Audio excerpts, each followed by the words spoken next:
जैसा कि आप सब मीडिया से मेरे बंधु हैं, सब जानते हैं कि साल 2013 में फायर एंड इमरजेंसी डिपार्टमेंट में होम डिपार्टमेंट की तरफ से एक एडवर्टीज़मेंट निकली थी।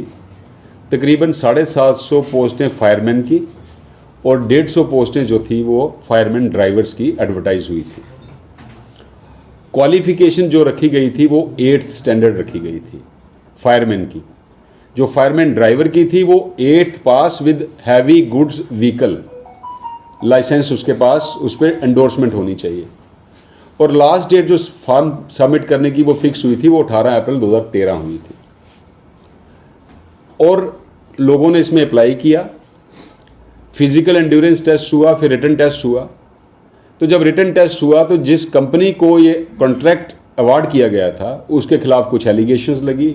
कुछ फायर एंड इमरजेंसी डिपार्टमेंट के स्टाफ जो इन्वॉल्व था इस एग्जामिनेशन में, उनके खिलाफ भी एलिगेशंस लगी। तो तब के प्रिंसिपल सेक्रेटरी होम, उन्होंने गवर्नमेंट ऑर्डर एक पास किया 2016 में। उन्होंने सारा सिलेक्शन प्रोसेस वाइड एब इनिशियो कैंसिल कर दिया।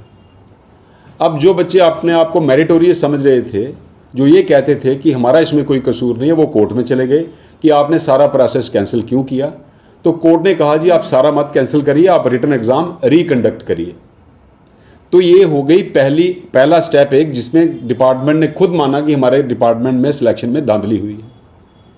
फिर दोबारा सिलेक्शन प्रोसेस हुआ, दोबारा से प्रॉक्सी कैंडिडेट्स अपीयर हुए, इम्पर्सोनेशन हुई, गैजेट्स यूज़ हुई, मोबाइल फ़ोन्स यूज़ हुए। फिर कुछ बच्चे कोर्ट में चले गए कि इस बार दोबारा धांधली हुई है। कोर्ट ने कहा हमारे पास एक्सपर्टीज़ नहीं है, हम इन्वेस्टिगेशन नहीं कर सकते, आप रिप्रेजेंटेशन दीजिए प्रिंसिपल सेक्रेटरी होम को, वो डिसाइड करेंगे। बच्चों ने रिप्रेजेंटेशन दी प्रिंसिपल सेक्रेटरी होम को, उन्होंने उसमें इंक्वायरी की और फिर पाया इसमें दोबारा धांधली हुई है। फिर से सिलेक्शन प्रोसेस कैंसिल हो गया। 2 बार डिपार्टमेंट ने खुद माना कि इसमें गड़बड़ी हुई है। वो कैसी हुई है, नेपोटिज्म, फेवरेटिज्म या एक्सटेनियस कंसिडरेशन, जैसा आप समझते हैं कि पैसे भी चलते हैं। फिर तीसरी बार एक टेंडर फ्लोट होता है, रेप्यूटेड कंपनी से बिड्स इनवाइट की जाती हैं कि आप हमारा सिलेक्शन प्रोसेस कंडक्ट करिए। और उसमें लिखा है कि हम एक ट्रांसपेरेंट सिलेक्शन प्रोसेस करना चाहते हैं जिसमें कोई धांधली ना हो। ये पहली बार मैंने देखा टर्म्स एंड कंडीशंस है टेंडर नोटिस की। जिस कंपनी को पहले मिला था उसके मालिक थे कोई मिस्टर महाराज कृष्ण वली। उन्होंने 2 फर्में अपने नाम की रखी हैं। उनको डिसएसोशिएट किया गया पहले प्रोसेस से, लेकिन दोबारा कॉन्ट्रैक्ट उनको मिल गया। साथ कमिटमेंट कर ली थी, खासकर जो फायर एंड इमरजेंसी डिपार्टमेंट के मुलाजिम हैं उनके बच्चों के साथ कि हम उनको सिलेक्ट करेंगे। अब वो ना ग्रेजुएट थे ना पोस्ट ग्रेजुएट थे। क्राइटेरिया जो उन्होंने पब्लिश किया सिलेक्शन का, उसमें ध्यान से सुनिए, 65 मार्क्स रखे 8th के, 5 रखे 10th के, 5 रखे 12th के, 5 रखे ग्रेजुएशन के, 20 रखे वाइवा के। इस क्राइटेरिया से क्या होना था, जो ग्रेजुएट या पोस्ट ग्रेजुएट होने थे उनके ज़्यादा सिलेक्शन होने के चांसेस थे। लेकिन इन्होंने कमिटमेंट दूसरों के साथ की थी। इन्होंने मैट्रिक 10+2 और ग्रेजुएशन और वाइवा के मार्क्स जो है वो निकाल दिए। 100 के 100 मार्क्स रिटन टेस्ट जो 8th स्टैंडर्ड के बेस पे होना था वो कर दिया। और 50% बच्चे जो हैं वो 8th स्टैंडर्ड और 10th स्टैंडर्ड के सिलेक्ट होके आ गए। रिटन टेस्ट हुआ 20 सितंबर 2020 को। 19 सितंबर 2020 को पेपर लीक हो गया है। बच्चों ने अकाउंट की ट्रांजैक्शन व्हाट्सएप पे भेजी है। एक बच्चे ने एफिडेविट दिया कि मैंने भी पेपर परचेज किया, चाहे मुझे जेल में डाल दीजिए। राइट। एक बाप के 4 बच्चे बडगाम से सिलेक्ट हो गए। उनमें से 2 के मार्क्स 92 हैं, एक के 91 हैं, एक के 88 है आउट ऑफ 100। हालांकि 4 मार्क्स ग्रेस दिए हैं बीच में, अगर वो नहीं दिए होते वो 100 नंबर भी क्रॉस कर जाते। 2 ऐसे शख्स हैं पुलवामा से, उनके दोनों बच्चे सिलेक्ट हो गए, मतलब 4 बच्चे वो सिलेक्ट हो गए। दोनों के नंबर चारों के सेम। आप देखिए क्राइटेरिया क्यों चेंज किया, क्या जरूरत थी क्राइटेरिया चेंज करने की कि आप ज़्यादा पढ़े लिखे बच्चों को नहीं चाहते आप कि वो सिलेक्ट होते।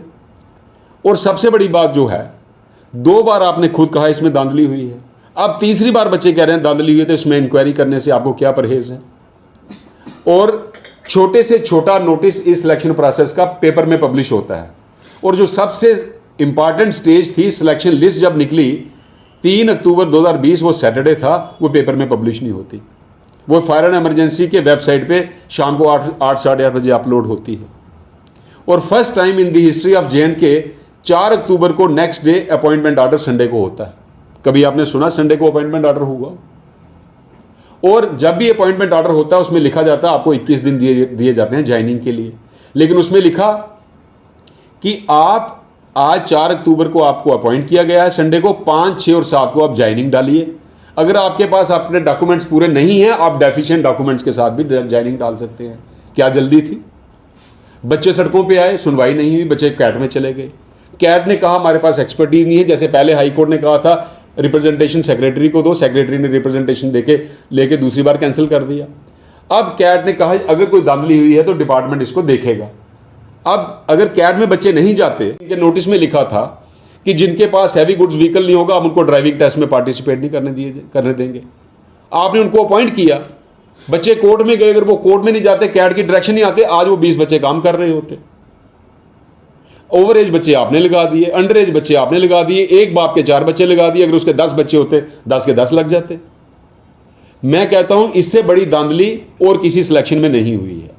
तो इसलिए जैसे सब इंस्पेक्टर्स के केस में इंक्वायरी ऑर्डर हुई थी, उसी पैटर्न में इस सिलेक्शन की भी इंक्वायरी होनी चाहिए। बेशक ये लड़के सिलेक्ट हो चुके हैं या अपॉइंट हो चुके हैं, अगर सिलेक्शन फ्रॉड पे बेस्ड है, सुप्रीम कोर्ट की जजमेंट सलाह क्लियर है कि फ्रॉड के बेस पे कोई भी सिलेक्शन, कोई भी अपॉइंटमेंट ऑर्डर कभी भी विड्रॉ किया जा सकता है, चाहे वो 2 साल हो गए हो, चाहे वो 10 साल हो गए हो। Fraud vitiates every action. तो मेरी आपके माध्यम से honourable lieutenant governor Shri Manoj Sinha ji से एक रिक्वेस्ट है कि जो ये बच्चे पिछले 1 साल से सड़कों पे हैं, जम्मू के भी, कश्मीर के भी, इनकी भी रिक्वेस्ट, इनकी भी जेन्युइन डिमांड्स को कंसीडर करके इसमें भी सब इंस्पेक्टर्स की पैटर्न पे एक इंक्वायरी ऑर्डर हो सके तो सीबीआई इंक्वायरी इसमें डायरेक्ट होनी चाहिए, क्योंकि इसमें धांधली ज़्यादा हुई है। और इसमें कुछ बच्चे ऐसे भी हैं जो अंडर हाइट हैं। ये कहा जा रहा है कि अब 8 साल हो गए, एडवर्टीजमेंट निकले हुए 9 साल हो गए। 9 साल में किसी की चेस्ट कम हो सकती है, लेकिन हाइट कम किसी की नहीं हो सकती। अगर आप उसको भी रीमेजर करेंगे, 50 बच्चे उसमें से भी बाहर निकलेंगे। तो ये बच्चे मांग क्या रहे हैं? इंसाफ मांग रहे हैं। इंक्वायरी से क्या निकलेगा? दूध का दूध और पानी का पानी होगा, सच्चाई बाहर आएगी। अगर धांधली नहीं हुई है, ये बच्चे काम करते रहेंगे, अगर धांधली हुई है तो री एग्जामिनेशन होगा। बस यही मेरी आपसे, आपके माध्यम से एलजी साहब से गुजारिश है।